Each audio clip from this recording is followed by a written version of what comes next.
재료의 종류 나눠봤는데 이거만 있는 거 아니에요, 여러분? 그냥 대표적인 거 요즘 많이 하는 것들을 한번 해봤어요. 보통은 전통적인 금속 재료는요, 한 개 또는 한 개 이상의 금속 원자로 구성이 돼가지고요. 근데 하나만 된 경우는 그냥 뭐 요즘 제일 비싼 금 99.99 이런 거 외에는요, 거의 다 최소한 얼로이라고 보면 돼요. 얼로이라는 건 여러분들 정말로 합금입니다. 합금. 근데 그냥 전통적인 합금 뭐냐면은 A라는 거가 거의 대부분이고, A가 예를 들어서 99.8% 있고요, B가 0.2 이런 식으로 섞여 있어요. 그러면 세 개가 섞여 있다 그러면 A가 뭐 99, B가 0.4, C가 0.6 이런 식으로 섞여 있어요. 그게 여러분들 소위 말하는 전통적인 말하는 얼로이고요. 또 여러분들 이거 외에 사실은 또 나는 이제 금속 재료를 하는 게 아니니까 또 이런 것도 있어요, 여러분들.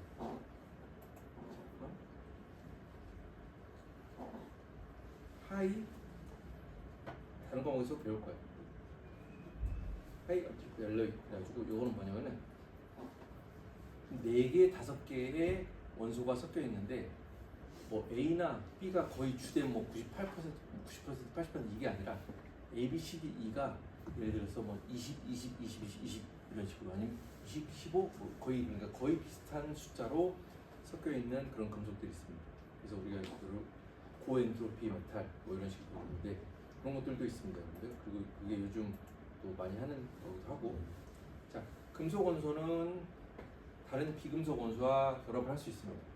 금속 원소는 여러분들 주기율표상에 보면 1족이나 2족 아니면은 천이금속, 전이금속 그쪽이죠. 그래서 걔네들은요, 기본적으로 혼자 있는 것보다 다른 것들이랑 결합을 할 수가 있습니다.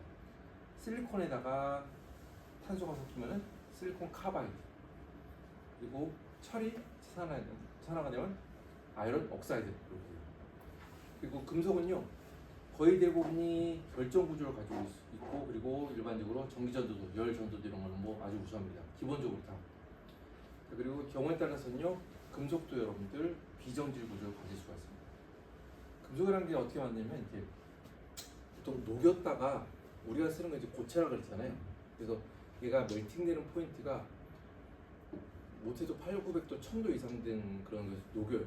녹인 다음에 이제 상온으로 이제 내가 이거를 어떻게 녹이냐에 따라, 어떻게 다시 그 응고, 솔리디피케이션 시키냐에 따라서 얘가 이제 아까 말했던 조성원 같더라도 미세 구조가 달라집니다. 미세 구조. 근데 얘를 아주 빠르게 해버리면요, 얘가 미처 자기 자리를 찾아가서 결정질 크리스탈이 되기도 전에 굳어버리면, 고체가 되어버리면 우리가 이거를 비정질이 됐다. 그래서 특이한 경우인데 금속도 그렇게 될 수 있습니다. 그러나 일반적으로는 그냥 만들면은 거의 대부분 다 결정질. 그래서 여러분들 아까 말했을 때 광산, 자원 이런데, 그러니까 1900년대 초 막 이런 때야. 그런 때 그런 학문들이 이제 발전을 했어. 근데 그런 발전이 하기 전에 1800년대에는 뭐가 있었냐면 여러분들, 결정 암석 같은 거를 캐가지고 여러분들 현미경을 보거나 아니면 이제 결정 구조를 보려고 하는 것들이 많이 있었어요. 그래서 그런, 자, 하여튼 뭐 그런 게 있었습니다. 자, 그래서 금속 재료. 또 크게 한 축을 차지하고 있는 재료는 뭐가 있냐면 여러분들 고분자 재료죠. 고분자 재료. 그래서 일반적으로 말하기는 이제 분자량이 최소한 몇 천도 좀 어디 그냥 고분자라고 하긴 그래. 최소한 1만 이상, 1만 이상 정도 되는 그런 분자를 우리가 고분자라고 합니다. 그래서 나일론 66 같은 경우는요, 여기 여러분들 떡 꺾여 있죠. 처음 볼 거예요. 근데 이런 데 뭐냐면 꺾여 있는데 여기 전부 다 탄소, 카본들이 있는 거거든요. 여기는 카본 있고, 카본은 여러분들 원자번호 아니 8이 몇 개요? 4족이죠, 4족. 그래서 여기 선 하나 있잖아요. 선 하나가 그 전자 하나 결합을 나타내는 거예요. 하나, 둘, 셋, 넷 있고, 여기 산소부터 있고, 이런 식으로 돼 있고, 보면은 이렇게 대괄호가 쳐져 있고, 이 대괄호 밑에 N 이렇게 돼 있습니다. N. 그러니까 이게 뭐냐면은 이제 고분자들은 보통 이런 식으로 구조를 나타내는데, 이렇게 생긴 게 계속 반복된다는 거. 이렇게 생긴 거 하나가 이제 계속 반복된다. 그래서 이 길이가 얼마냐에 따라서 여기 이게 10,000, 20,000, 100,000 이런 식으로 분자량이 이제 결정되는 거예요. 그래서 이렇게 n 이렇게 표시가 됩니다. 자, 그리고 얘 같은 경우는 뭐냐면요. 여러분들 혹시 여기 지금 요거는 그래도 본 적 있을 것 같은데 여기 뭔지 알아요, 여러분들? 이 벤젠이에요, 벤젠. 벤젠인데 카본 있고요. 옆에 벤젠 링이 달려 있고요. 카본은 팔이 4개라 그랬죠. 하나, 둘, 셋 하고 여기는 수소가 달려 있고 이런 식으로 되어 있는 요게 이제 또 반복돼.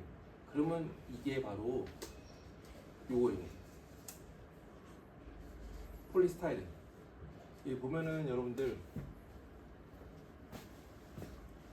내일이나 뭐 오늘 커피 하루에 한 잔 이상은 마시죠, 여러분들.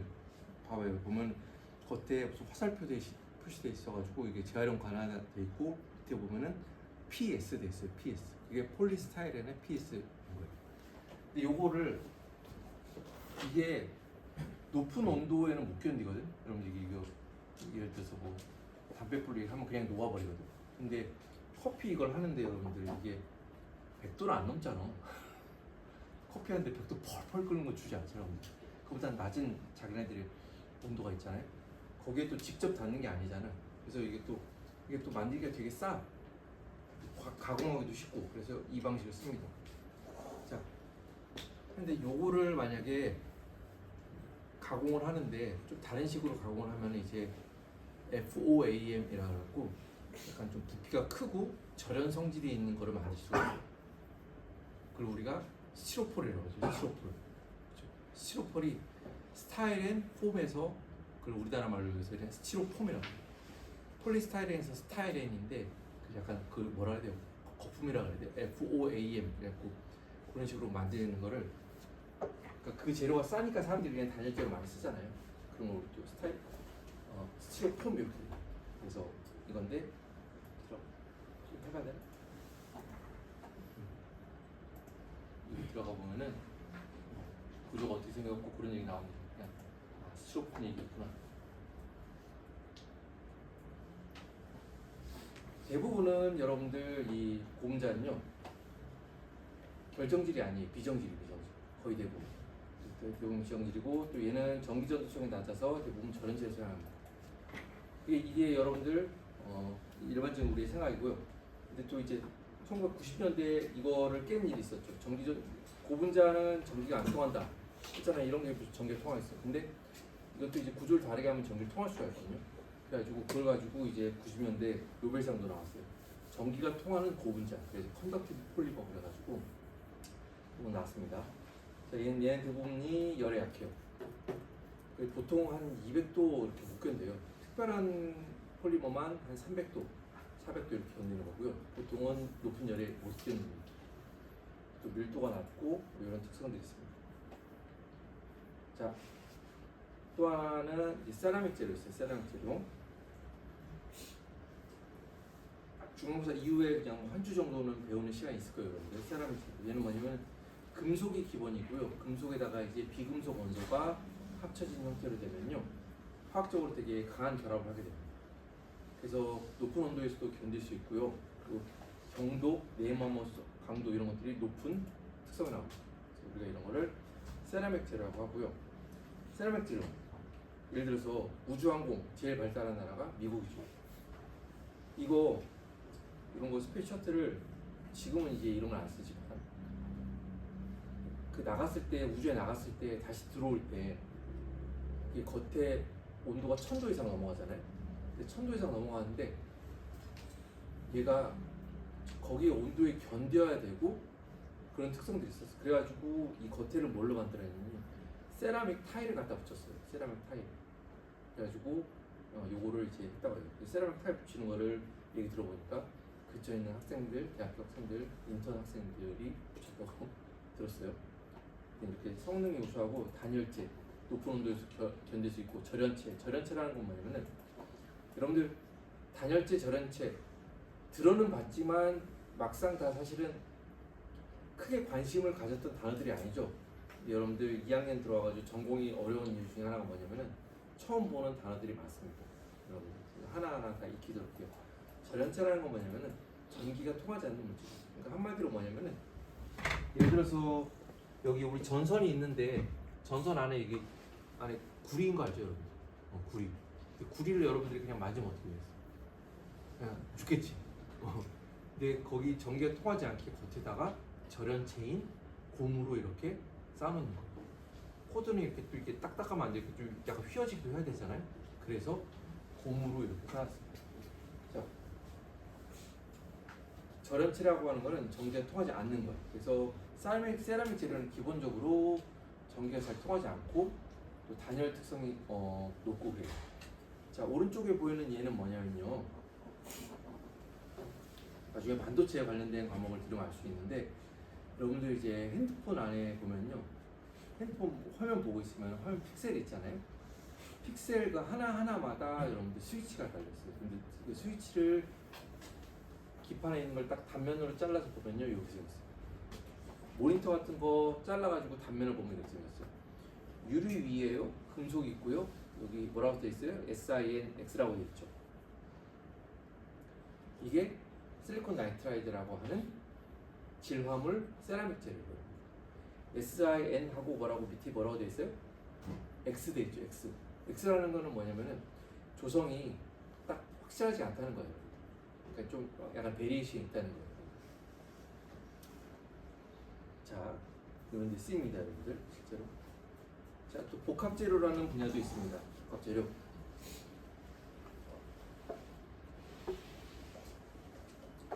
둘 이상의 재료로 이루어진 화합물. 그러니까 뭐냐면은 아까 금속 헷갈리지 말게. 금속에서 얼로이라고 하는 거는 같은 금속끼리 섞여 있는 거잖아요, 여러분. 근데 이거는 뭐냐면은 복합 재료라고 하는 거는 예를 들어서 세라믹에다가 뭐 또 나노 재료 뭐 이런 식으로 다른 종류의 것들이 섞는 거예요. 왜 섞겠어요? 심심하니까. 섞으면은 각각에서 있었던 특성보다 더 좋아지거든요. 예를 들어서 두 가지를 노려야 되는 경우가 있어요. 예를 들어서 뭐 탄성이 좋아지는데 이게 무거워지면서 탄성이 아니라 가벼워지면서 탄성이 더 좋아야 되는 경우가 있어요. 그럴 경우에는 가벼운 재료에다가 탄성이 좋아지게 뭘 더 섞으면 되겠죠. 그래서 여러분들 아버지들이 골프를 치실지 모르겠는데 아니 테니스를 칠지 모르겠는데 그런 거 보면은 채가 여러분들 무거우면 되겠어 안 되겠어? 꼽치가 막 이루들은 되겠어 안 되겠어? 가벼워야 되겠죠. 근데 또 잘 휘어야 되겠죠. 그러니까 이런 것들은 그래서 복합 재료로 채 같은 거를 복합 재료로 만듭니다. 알겠죠? 그래서 어떤 충전 물질이 있고요, 결합 물질 두 종류가 있어가지고요. 각각의 재료를 섞어가지고 이제 그 전에 없던 어떤 특성을 필요할 때 그런 것들을 우리가 할 때 하는 거예요. 그래서 예를 들어서 대표적인 게 탄소 섬유 강화 고분자. 이건 왜 대표적으로 했냐면 그냥 일상생활에 들어가 있기 때문에. 그러니까 카본 파이버로 강화된 폴리머. 그러니까 그냥 폴리머는 여러분들 플라스틱이 약하겠어, 강하겠어요? 약하게. 근데 이게 가벼운 거. 가볍죠. 물 빼고 생각해요. 이제 가벼워. 근데 가벼우면서 약한데 거기에다 이제 좀 탄성을 더 좋게 해야 돼. 그럼 거기 안에다가 여기 카본 파이버 같은 거를 막 안에다가 심어주잖아요. 어떤 조성에 맞게. 그러면 이게 되게 단단해집니다. 그러니까 두 가지 아이러니한 성질들이 같이 딱 섞여지는 거예요. 부드러우면서 단단한 뭐 이런 식으로. 그렇죠? 그래서 예를 들어서 이렇게 하는 거 있고요. 또 대표적인 분야는 또 재료 중에서 뭐가 있냐면요. 스마트 재료라는 게 있습니다. 스마트 재료. 그래서 이거는 예로 들면은 이런 거예요. 자, 이 링크가 살아있을지 모르겠네요. 클릭하겠다. 클릭하면 돌아올 때 또 비밀번호 눌러야 됩니다.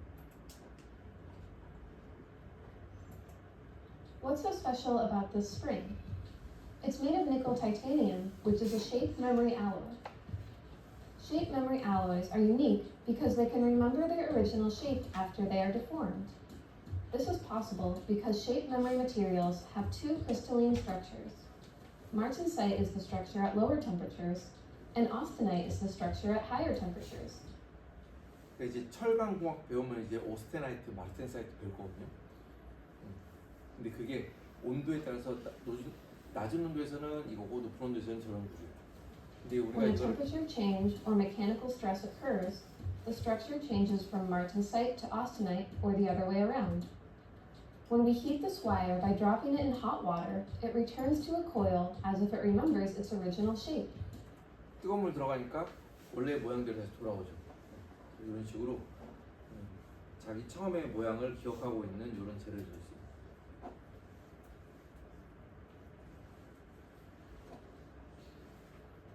이제 우주 같은데 가는데 부피를 크게 해서 가면 되겠어 안 되겠어? 근데 처음부터 이렇게 이만하게 해가지고 가면 안 되겠죠. 그럼 올라가기가 힘들겠죠. 우주 바깥으로. 근데 거기에서 원래 모양이 있는데 걔를 이제 구겨놔. 부피를 줄여. 일단 우주 가가지고 이제 적정 온도가 되면 거기에 그 온도에 맞게 다시 펴지는 거야. 이런 식으로. 또 하나는 압적 물질이라는 게 있는 거냐면은 어떤 물질에 압력을 가하면요 거기에서 전압이 생긴 것들이 있어요. 압력을 가하면 그 압력이 변형된 거에 의해서 전압이 발생해요. 그래서 이제 에너지 하베스팅이라는 그런 분야가 있는데, 그러니까 그런 거를 이제 바닥에다 깔아놓는 거야. 지나가면 사람들이 그냥 걸어가잖아. 그냥 걸어가는데 걸어가면서 이제 거기서 전압이 발생되는 거야. 그러면서 거기서 이제 발생된 전압이 크진 않아 사실은. 그 전압을 우리 다시 다른 곳에 불 켜는 데 활용한다거나 그렇게 한다는 그런 분야도 있습니다. 그래서 그런 쪽을 크게 봐서 뭐 스마트 재료 이렇게 할 수도 있죠. 또 나노 재료라는 분야에서 나노 재료. 근데 나노 재료라는 거는 그러니까 이제는 정말 어떻게 보면 아주 뭐 특별한 것도 아니고 그냥 어디 우리 공학 일상생활에 그냥 다 들어와 있는 재료가 됐습니다. 얘는 보통은 수에서 수십 나노미터 정도 사이즈 되는 그런 재료들을 우리가 나노 재료. 나노랑 우리가 좀 더 이게 대조되는 그런 단어가 뭐가 있냐면 여러분들 벌크라는 단어가 있어요. 벌크.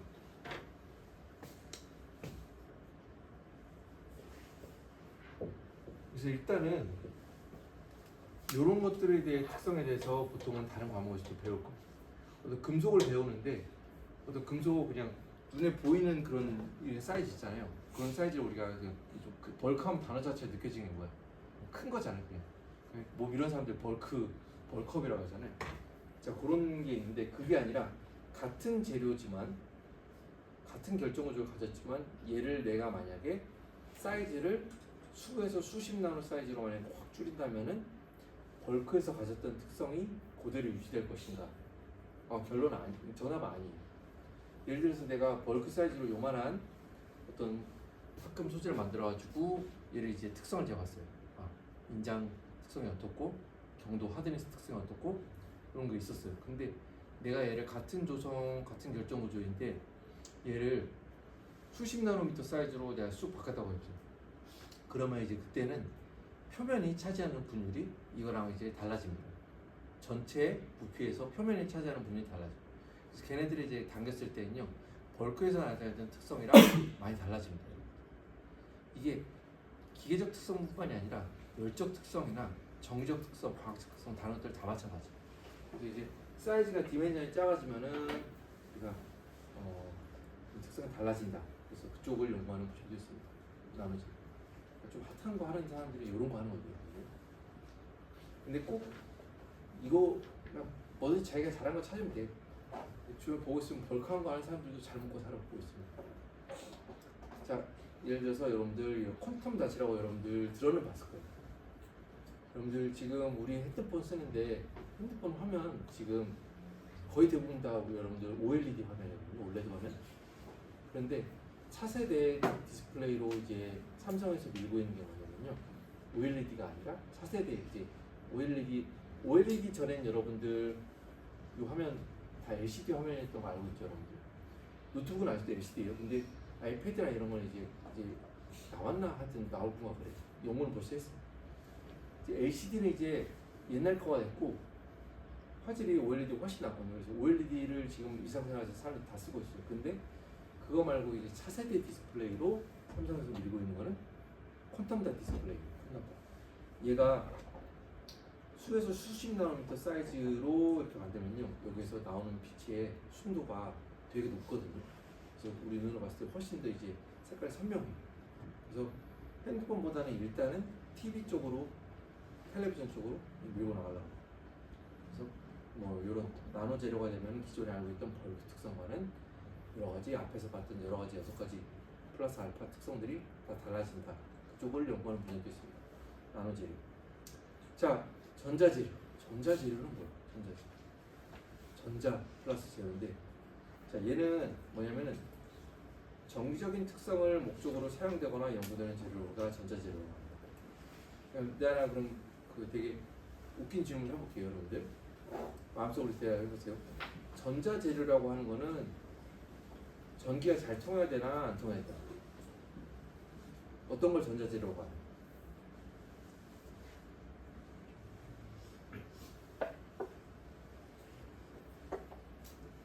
잘 통? 안 통? 자, 우리가 앞에서 금속 재료, 고분자, 세라믹 뭐 이런 몇 가지 카테고리에 대해서 한 페이지씩 잠깐 얘기했어요. 자, 금속은 여러분들 전기가 잘 통할까 안 통할까? 기본적으로 잘 통해. 아무리 보통 금속도 이제 제일 잘 통하는 게 실버, 카퍼 이런 것들이거든요. 그 다음에 또 다른 것들이 있는데 그 중에서 아무리 전기가 안 통해도 다른 것들보다 훨씬 잘 통해 진짜. 자, 잘 통한 거 예를 들어서 우리 이런 배선으로 쓰이는 거, 여러분들 전자제품 안에 배선으로 쓰이는 거 그런 금속이잖아요 전부 다.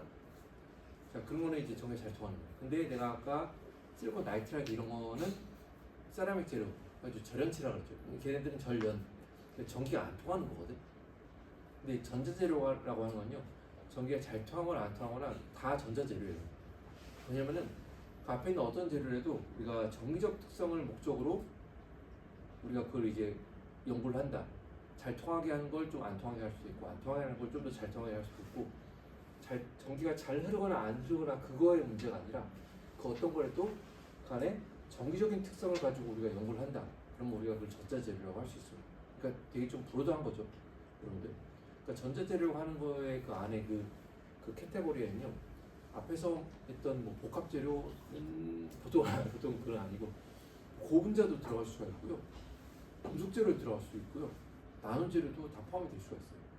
그렇죠? 다. 또 어떤 좀 더 이제 제품적인 관점을 보면요, 전자제품이나 부품을 구성하는 재료, 그거를 우리가 전자재료라고 합니다. 근데 그 이제 좀 이제 우리는 근데 그보다는 저 앞쪽이 지금 윗줄에 쓴 거 있잖아요. 정기적 특성을 목적으로 사용되거나 연구하거나 공부하는 재료를 우리가 전자재료라고 하니까 요거에 좀 더 초점을 맞춰서 우리가 한 학기 동안 하고 이제 학기 말에까지 해볼 거예요. 알겠죠? 자, 그래서 전자재료를 우리가 공부하는 이 목적은 뭐냐면은 전하를, 이제 어려운 얘기가 나오는데, 전하를 띤 입자, 차지드 파티클이 흐르는 것을 우리가 제어하는 것을 목적으로 해요. 자, 전기가 잘 통한다라고 하는 건요, 보세요. A 제로, B 제로 두 가지가 있어요. 근데 이 안에 동그라미가 있죠, 동그라미. 우리가 이거를 그냥 간단히 뭘로 생각하냐면은, 우리 여러분들 아무리 여러분들이 공통과학만 배우고 올라왔다고 하더라도 물질을 쪼개면은 원소가 나온다는 걸 알고 있어요. 원소는 안에 원자핵이 있고 원자핵 주변에 전자가 돈다는 걸 알고 있어요. 원자핵은 양성자랑 중성자로 이루어진다는 거 여러분들 그건 알고 있어요. 근데 그거 주변에 이제 돌고 있다고 하는 그 전자 있잖아요. 그 전자를 여기서 지금 그 색깔 그 동그라미로 이제 표시를 한 거예요. 자, A라는 재료가 있고 B라는 재료가 있어요. 근데 A라는 재료에는 그 전자가 많이 있어. 자기가 돌아다닐 수 있는 전자가 많이 있어. B라는 재료에는 전자가 조금 있어. 자, 그러면 우리가 이제 양단 간에 건전지 연결해가지고 이제 전압 본다고 그러거든. 건전지를 딱 연결해주면은 전자들이 이제 움직이거든. 움직이는데 왼쪽이 더 많이 움직이죠. 더 많이 가지고 있으니까. 자, 그러면 이제 전류가 왼쪽에 더 많이 흐르는 거고요. 근데 사장님이 그랬어. 우리가 지금 필요한 건 A 재료인데 지금 하는 것보다 전류가 더 많이 흘러요. 그 문제를 해결하라고 여러분한테 뚝 던져줬어요. 그럼 여러분들은 이제 그 상황을 이제 해결해야 돼. 그러면은 전자가 움직이는 거가에 따라서 전류가 흐르고 안 흐르고라고 하는데, 그러면 딱 생각해 보겠어요. 전자가 더 많이 있으면 될 거 아니에요. 근데 A라는 재료에 대해서 재료는 바꾸지 말고 A라는 재료를 쓰면서 전자는 더 많이, 전류가 더 많이 흐르게 하는 그럼 이제 뭔가를 우리가 여러분들 해야겠죠. 그래서 그런 것들에 대해서 이제 수업 아직 안 끝났어요. 지금 이 PPT 거의 끝나가니까 여러분 갑자기 막 이러는데 아직 안 끝났어요. 자, 이런 것들 내용은 이제 다음 주부터 이제 할 거예요. 다음 주부터 전하, 전자 이런 얘기부터 할 거예요. 알겠죠? 자, 여러분들 금속공학과인데 여러분들 그러니까 금속공학만 배우는 거 아닌 거 알죠, 여러분들? 좀 자존심을 자부심을 가져야 될 게 뭐냐면 금속공학과라고 이름이 돼 있는 그 학과가 전국에 그 이제 많이 안 남았어. 그러니까 다들 이름을 조금씩 바꿨어요. 신소재공학과, 뭐 반도체, 반도체 공학과 이런 식으로 이름을 다 바꿨어. 그러니까 그쪽이 좀 첨단한 사람이니까 그러는데 우리는 금속을 좀 위주로 배우고요. 그리고 배터리 관련된 거, 그리고 반도체 관련된 것도 우리 같이 배웁니다.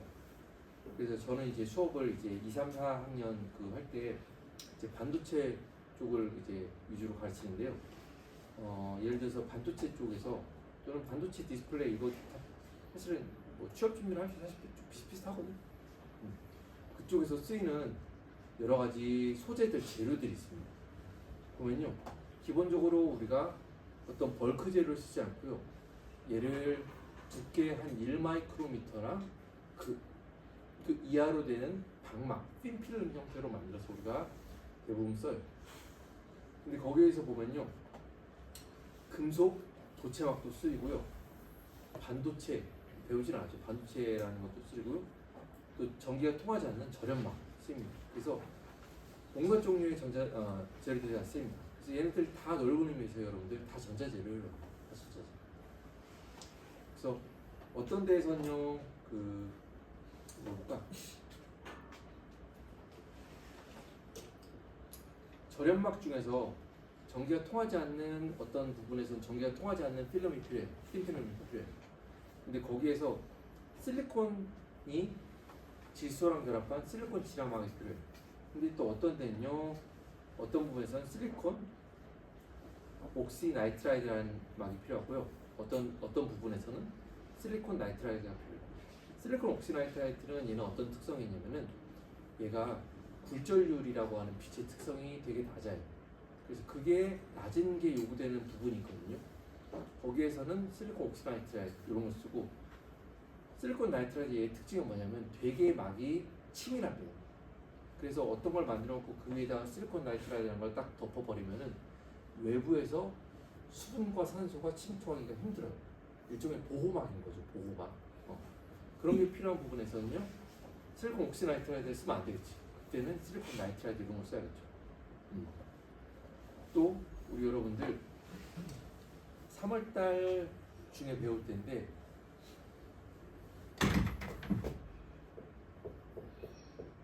유전 상수라고 대학생 때 배워야 되는 중요한 개념이 있어요. 그래서 보통 이렇게 쓰고요. K가 아니거든. 그냥 카파거든, 사실은 카파. 근데 세상 사람들이 다 K로 읽어버리니까 이제는 그냥 K라고 해도 소리 그냥 말 통해. 사실 카파예요, 카파. 이런 게 값이 공기가 1이에요, 공기가. 그런데 어떤 물질은 이 값이 4고, 어떤 물질은 8이고, 어떤 물질은 막 15고 이런 게 있어요. 자, 그래서 어떤 부분에서는 우리가 요게 낮은 게 필요한 부분이 있어요. 어떤 부품, 전자 부품에서. 또 어떤 데서는요, 이게 높은 데가 필요한 부분이 있어요. 자, 거기에 맞게 따라서 우리가 적절한 소재를 골라서 이렇게 여기다 이제 배열을 해줘요.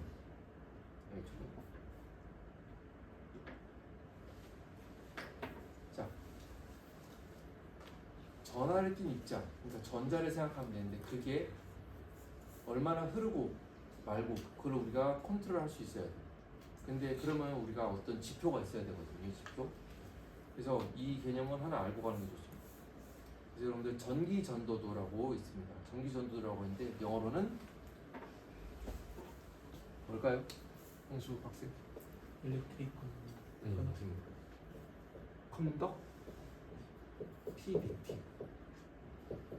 컨덕티비티인데 이거는 전도도거든요. 전도도. 근데 이 앞에 뭐가 붙느냐에 따라서 예를 들어서 더멀 컨덕티비티 그러면은 열 전도도, 일렉트리컬 컨덕티비티 그러면 전기 전도도. 그래요. 전도도 그러면 여러분들 어떨 것 같아요? 뭔가 이렇게 잘 흐르는 거랑 관련이 있을 것 같죠. 그렇죠. 그래서 전기 전도도라고 하는 건요, 우리가 단위를 옴 센티미터 또는 옴 미터, 이거는 이제 뭐 경우에 따라 이제 바꿔 쓸 수 있어요. 근데 이걸 안 바뀌어요. 옴이라고도 이것도 여러분들 4월달쯤에 배울 거예요. 그래서 얼마나 얘가 전기를 잘 통하느냐 안 통하느냐. 자, 여러분들 금속이 있습니다. 금속. 그리고 또 뭐일까? 유리가 있어요. 유리. 자, 어떤 게 전기 전도도가 높을까? 이건 대답할 수 있죠. 금속. 또 하나 한 번 더 할까? 대답 잘하는 거. 어떤 게 열 전도도가 높을까? 금속과 세라믹, 유리, 을. 금속. 여러분들 알아도 전기 전도도 높은 재료들이요, 거의 대부분 열 전도도 다 좋아. 국가에서는 열 전도도 거의 안 배워. 열 전도도를 제일 많이 한 과는 공대에서 기계과학, 기계공학과. 여러분들 소재 금속공학과 온 거를 감사하게 뭐 하세요, 여러분? 기계과 이런 거 하잖아. 죽어. 전자과 하잖아. 수업 어려워서 죽어 진짜. 기계과 너무 어려워. 2학년 때 여러분들 배우는 과목 중에 제일 어려운 게 아마 내가 봤을 때는 연력학일 거예요. 연력학. 얼마나 깊게 가르치는지는 잘 모르겠는데 연력학이 제일 어렵거든.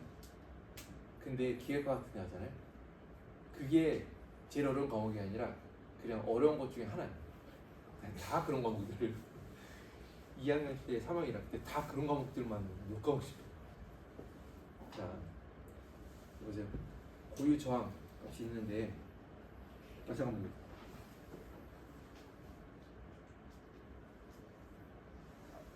잠깐만. 이제 이거 다시 한번 체크해 볼게요. 16. 아, 바뀌었네.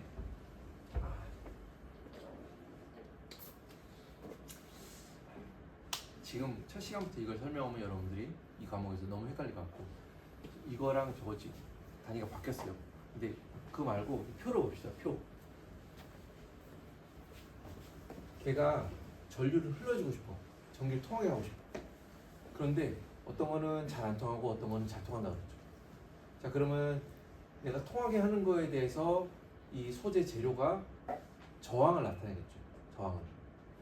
근데 그 저항이 나타낼 정도가 재료가 다르요. 그래서 금속 같은 경우는요, 그 저항값이 되게 낮아요.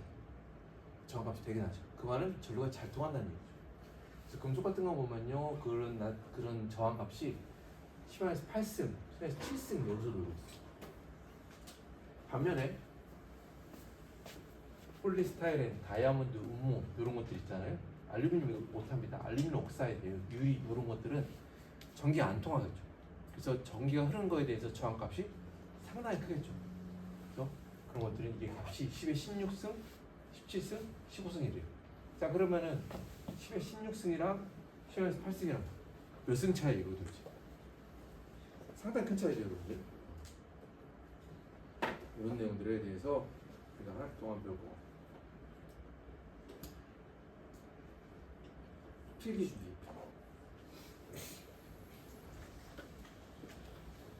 필기. 조금 필기하고 공부를 합시다.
여러분들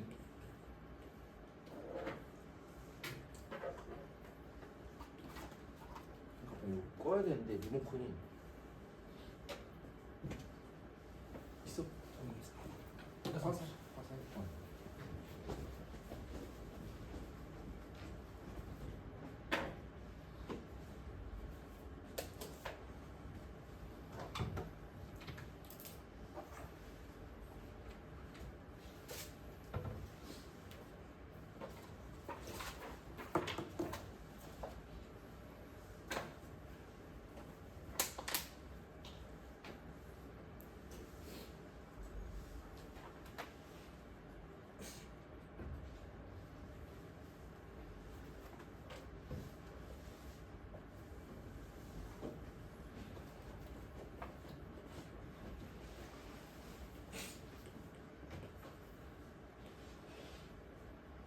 고마워요.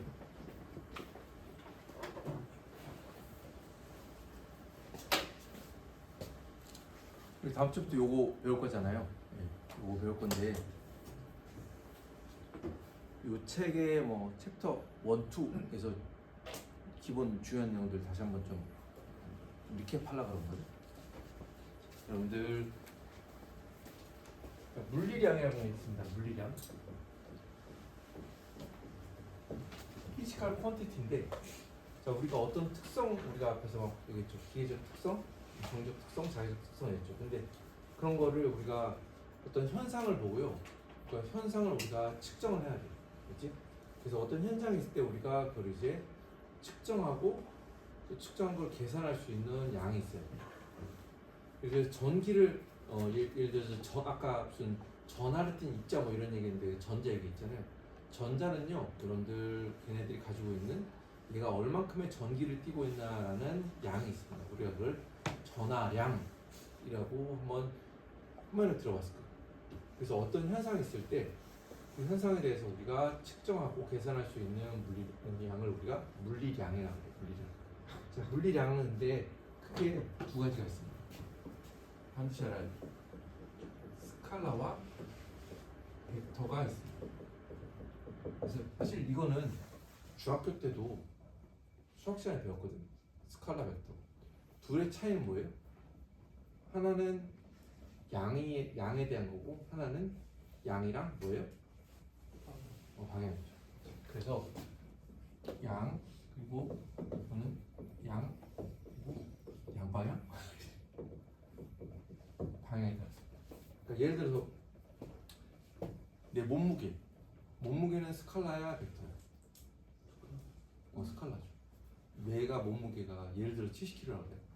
오른쪽으로 70kg, 35kg, 왼쪽으로 30kg 이런 거 아니잖아요. 방향이라는 게 없잖아요. 그런 거. 자, 그런데 여러분들 이거는 수학이었고요. 여러분들이 사실은 뭘 알아야 되냐면은 여기 뭘 하나 더 붙여야 되냐면은 벡터량, 스칼라량이라고 해야 돼. 양이 뭐야? 량. 그러니까 우리는 지금 수학을 하는 게 아니거든. 벡터, 스칼라를 하려는 게 아니거든요, 여러분들. 벡터량, 스칼라량 이런 걸 하려는 거. 이게 이거거든. 이게 뭐냐면은 양 그리고 방향이 있는데 한 가지씩을 더 더해야 돼. 이게 뭐냐면 바로 아주 중요한 기본이지만 아주 중요한 단위입니다. 여러분들이 그래서 단위를 꼭 항상 생각을 해야 돼요. 좀 헷갈려. 크기라고 해야지 더 여러분들이 안 헷갈려요. 스칼라량이라는 건요, 크기 플러스 단위가 있는 거고요. 벡터량이라고 하는 건 크기 플러스 방향 플러스 그리고 단위라는 게 있어요. 단위. 그렇죠? 그래서 제가 질량이라는 걸 측정할 수가 있잖아요. 질량.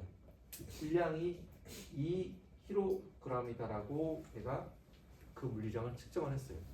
그거는 뭐냐면은 우리가 전 세계에서 이제 표준이 되는 1kg이라는 게 있잖아요. 표준 질량. 그거에 2배가 됐을 때 우리가 2kg이라고 하는 거예요. 2m. 스칼라지 다. 스칼라. 근데 이제 물리가 들어오니까 이제 다 스칼라 양이 되는 거예요. 2m는 뭐예요? 우리가 1m라고 하는 표준 길이가 있잖아요. 그거의 2배가 됐을 때 우리가 그래서 2m라고 우리가 정의하는 거예요. 시간은 3초에 봐, 3초. 그럼 우리가 1초라고 하는 거에 딱 3배가 됐을 때 우리가 3초라고 하는 거예요. 자, 그래서 얘는 지금 내가 하고 있는 이거는 일단은 전부 다 스칼라 양을 가지고 예를 들었어요. 그래서 얘네들은 예를 들어서 질량 2kg짜리가 있고 거기도 질량 3kg짜리가 있다. 더해진다. 그럼 어떻게 해요? 말 그대로 사칙 연산이에요. 2 더하기 3 하면 돼요. 질량 4kg인 게 있었는데 거기서 1kg 뺐다. 그러면 4 빼기 1이에요. 그죠? 그냥 사칙 연산이에요. 그냥 쉬워요. 오케이? 자, 그런데 이제 벡터량이 되면요, 우리가 이 크기뿐만이 아니라 그 방향까지도 생각을 해야 돼요. 방향. 그래서 우리가 그거를 방향을 어떻게 그러면 얘기를 하죠? 그래서 우리가 이제 소통을 할 때 어떻게 하냐면은 그걸 우리가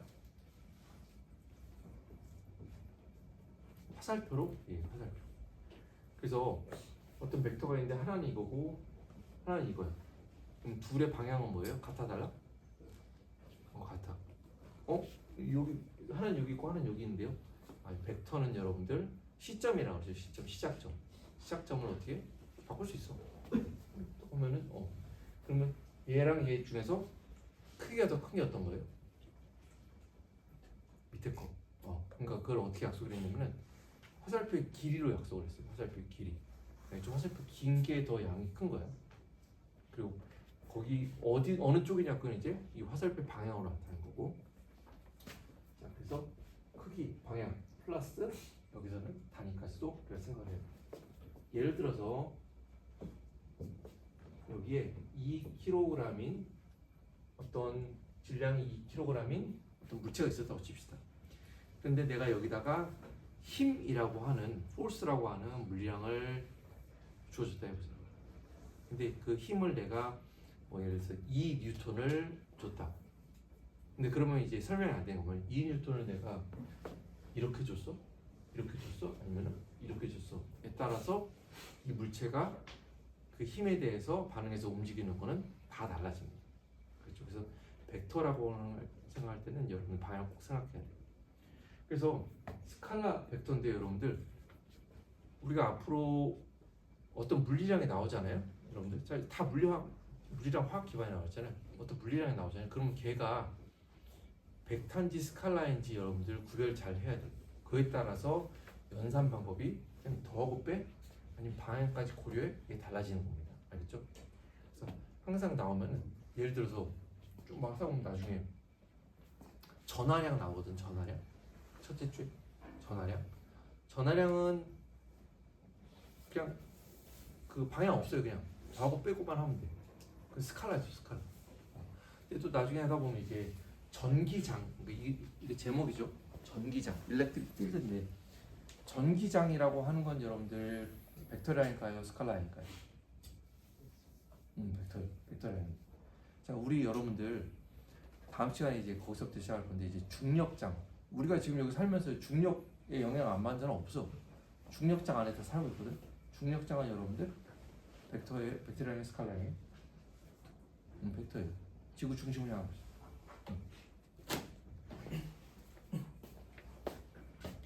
속도, 속력. 여러분 속도와 속력 차이 3월달 그 대학교 작년에 배우지 않았을까? 속도와 속력의 차이. 속력은 여러분들 스칼라이고요. 속도는 벡터량이에요. 그래서 속도로 얘기할 때는 방향까지 생각해요. 그래서 K는 그러면서 이게 키네틱 에너지는 2분의 1 mv 제곱 이런 거 해봤죠, 여러분들. 그렇죠? 기억나죠? 기억 안 나면 안 돼. 질량 m이라는 물체가 v라는 속력을 가지고 가면은 걔는 2분의 1 mv 제곱이라는 에너지 값을 가지게 됩니다. 에너지는 스칼라양이에요, 벡터양이에요? 에너지는 순간 헷갈려.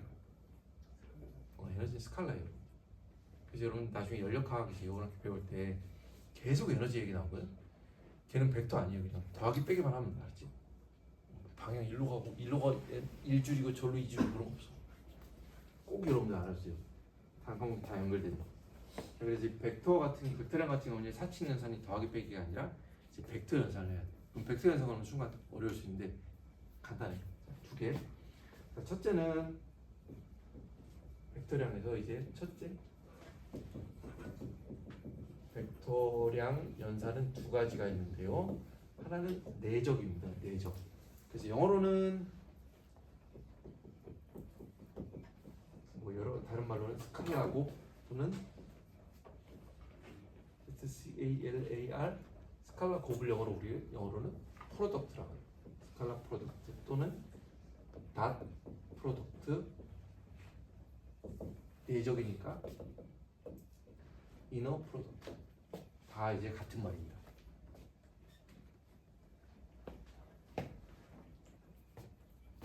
그래서 어떤 벡터가 두 개가 있어요.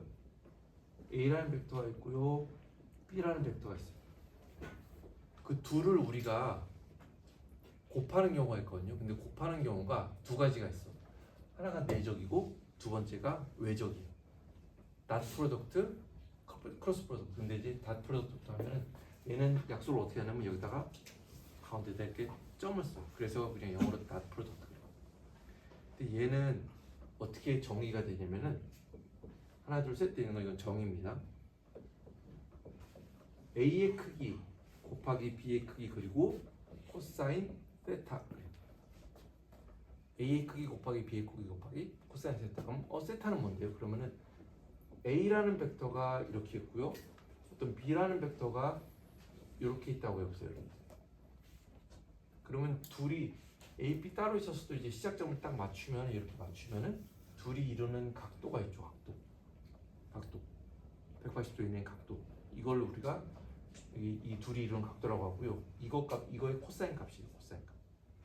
코사인 값은 여러분들 이렇게 떨어지죠. 1에서 마이너스 1까지 여기가 180도, 90도 이렇게 쭉 떨어지죠. 그래서 1에서 마이너스 1 사이에 값을 가지는 거예요. 그래서 곱했을 때 이게 음수가 될 수도 있는 거예요. 알겠지?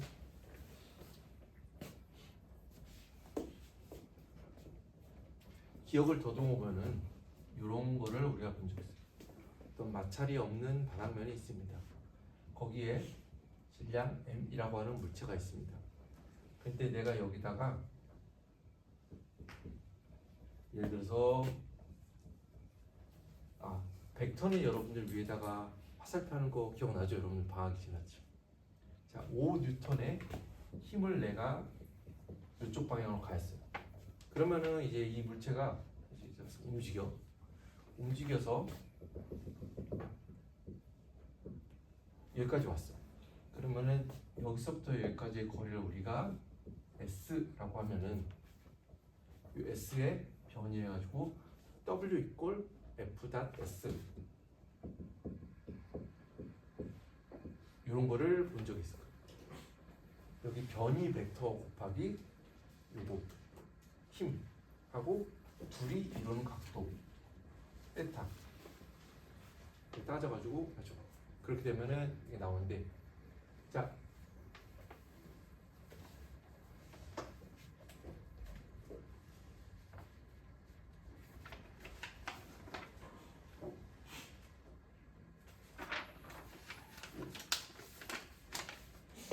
얘를 이제 하면은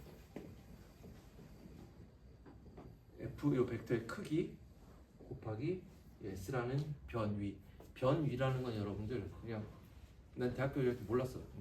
위치 변화라는 뜻이거든. 변위. 여기서 여기 위치 변했잖아. 그 위치 변화를 우리가 변위라고. 자, 곱하기 코사인 세타 이렇게 합니다. 자, 그렇게 하면은 힘의 단위는 뭡니까? 뉴턴. 변위의 단위는 뭡니까? 알잖아. MK 단위겠어. 뭐예요? 미터죠, 미터. 뉴턴, 미터. 코사인 세타는 단위가 뭐예요? 없지. 그래서 뉴턴 미터인데 우리가 뉴턴 미터 곱해진 거를 많이 쓰이고 새로운 물리량을 정해가지고 우리가 이거를 뭐라 그래요? 줄이라고 그래요. 줄. 뉴턴 미터. 기억나지? 이렇게. 자, 그러면은 내적을 했어. 내가 두 가지 벡터가 있는데 이런 식으로 내적을 했어. 내적을 하면은 내가 분명 벡터를 이렇게 생긴 벡터, 이렇게 생긴 벡터 이렇게 딱 내적을 했거든.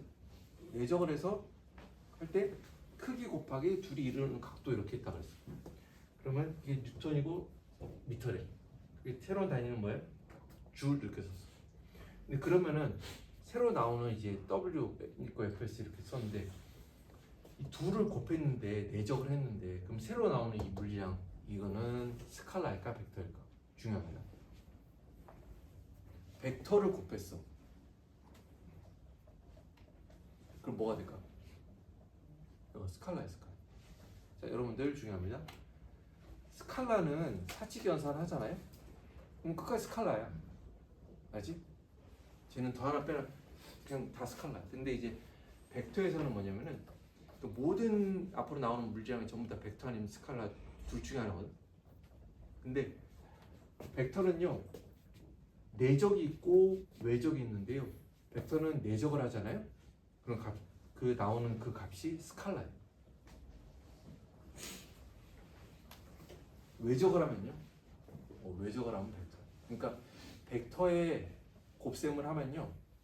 스칼라가 나올 수도 있고 벡터가 나올 수도 있어요. 둘 다 돼요. 근데 내적을 하면은 나오는 값이 스칼라, 외적을 하면은 또 벡터, 또 벡터, 또 벡터래. 그러면은 그때도 방향을 생각해야겠군요. 방향. 지금이 여러분 53분인데 이제 외적까지 하고 이제 오늘 수업을 마치려고 하거든. 외적 이만큼. 쉬는 시간 없이 그냥 합시다. 여기죠. 근데 지금 화면이 여기 나오나요? 스칼라 여기 나와? 안 나와? 네, 조금 잘리는 거. 근데 필기는 했지? 언제? 다음 시간부터는 근데 다음 시간부터 필기할 필요 많구나. 다음 시간부터 화면을 내가 좀 할게요. 여긴 나오지. 여기다가 자 벡터 연산할 때 첫째 내적이고 둘째는 외적입니다. 외적. 이는 영어로는 크로스 프로덕트 또는 영어로 그 자체로 그냥 벡터 프로덕트 이렇게 써요. 얘는 어떻게 쓰냐면은 A 크로스 B 이렇게 써요. 이게 다르죠? 내적은 점이고 외적은 크로스 이렇게. 얘는 정의가 어떻게 되냐면요. A의 크기 곱하기 B의 크기 곱하기 사인 세타하고요. 이렇게 단위 벡터를 보시면 돼요. 너무 어려워하지 마세요. 그냥 첫 시간에 이게 물리 1단원, 2단원에 있는 개념 다시 보는 거거든. 그래서 얘는 어떻게 되냐면은 n이라고 하는 이 단위 벡터는 뭐냐면은 n이라는 단위 벡터는 A 벡터랑 B 벡터가 만드는 평면의 수직이고 A 벡터, B 벡터 둘이 만드는 평면의 수직이고 방향은 정의야 정의. 오른손 법칙에 따른다. 자, 요 칠판이라는 평면 위에 A라는 벡터가 이렇게 있고요, B라는 벡터가 이렇게 있습니다. 오케이? 자, 둘의 이루는 각도를 우리가 세타라고 해요. 세타. 그러면은 A 벡터와 B 벡터가 만드는 평면이란 게 어딘지 알겠죠? 둘이 이루는 그냥 여기가 평면이야. 알지? 야, 만약에 A 벡터가 이렇게 있고요, A 벡터가 이렇게 있고 B 벡터가 이렇게 있어. 그럼 둘이 만드는 평면은 여기야. 그 둘이 여기 둘을 축으로 해가지고 여기. A 벡터 있고 B 벡터 있다. 그러면 그 둘이 만드는 평면이 여기야. 알겠지? 근데 그 평면의 수직인 벡터래. 근데 그 방향이 두 개잖아. 이 칠판에 수직인 게 이렇게도 되고 칠판 들어가는 것도 있잖아요. 그럼 둘 중에 어떤 거냐? 그 둘 중에 어떤 건지 오른손 법칙을 따른다. 어떻게 하냐면은 A, B를 이렇게 감싸세요. 내 손가락으로 감싸. A, B를 감싸면은 내 엄지 손가락이 가리는 방향이죠. A, B를 이렇게 감싸면 내 엄지 손가락이 여기 가겠죠. 그래서 이 둘을 외적을 했을 때 얘네들이 나타내는 단위 벡터의 방향은요, 칠판으로 들어가는 쪽입니다. 들어가는 쪽. 이해돼? 감싼다는 게 감싸. 자, A 벡터가 이렇게 있고요, 여러분들. B 벡터가 있어요. 그럼 감싼다는 거 뭐냐면은 내 손가락을 이렇게 감싼다는 거. 내 엄지 손가락 어디를 가르쳐? 이렇게지. 그래서 단위 벡터의 방향은 위쪽. 아래쪽이 아니라 위쪽이죠. 만약에 A 벡터, B 벡터다 그러면은 A에서 B로 이렇게 감싸 내 손가락. 그러면은 내 엄지 손가락은 아래쪽이죠. 그래서 A, B일 경우에는 둘이 나타나는 평면에서 수직인데 단위 벡터의 방향은 아래쪽이. 그러니까 A, B 방향으로 이 네 손가락을 하면 돼. 이게 B 벡터, A 벡터라고 만약 하면은 이 경우에 단위 벡터는 A에서 B로 이렇게 감싸지. 그럼 내 오른손가락은 칠판을 튀어나오지. 아까랑 이제 반대가 되는 거죠. 오케이. 질문 잘했어. 그러면은 예를 들어서 X, Y, Z 축 이런 공간이 있다고 해봅시다. 그러니까 X, Y, Z축이에요. 근데 만약에 내가 X 크로스 Y 이렇게 했어요. X 크로스 Y 그렇게 하면은 방향이 어디예요? 그때는 방향은 요거죠. 내가 만약에 X 크로스 Z 했어요. 그럼 어디야? 방향은 마이너스 Y. 마이너스 Y. 알겠지? 어려운 거 아니에요? 그러니까 뭐냐면은 지금 요거는 그냥 수학이거든. 수학? 근데 이제 이거를 어려운 얘기 아니잖아. 이거를 그냥 벡터의 외적, 벡터량의 외적으로 가져오면은 예를 들어서 어떤 게 있냐면 여러분들 나중에 알아야 되는데 사실은 오늘의 교훈 여러분들 그냥 이 수업도 듣고 물리투 화학투까지 다 들으세요 여러분들. 그래야지 공대생 기본 소양이 생기는 거지. 어렵다고 피하면은 헬스장 가기 싫다고 안 가봐. 어떻게? 그림 안 생기죠. 자, 예를 들어서 이런 게 있습니다. Q 곱하기 V 이런 게 실제로 뒤에 나와요. 이거는 뭐냐면은 B라고 하는 거는 자기장이죠. 자기장도 벡터거든. 자기장 안에서 어떤 전하를 뜬 입자가 움직이면 여러분들 속도가 있겠죠. 이쪽으로 가든 이쪽으로 속도가 있겠죠. 그 속도가 V예요. 그래서 그 속도랑 자기장의 방향이랑 둘을 크로스 프로덕트를 해요. 거기에다가 어떤 전하량이라고 하는 걸 그러면은 그게 그 전하가 전기를 띤 입자가 받는 힘의 방향이에요. 힘이란 실제로 이런 식으로 표현이 돼요.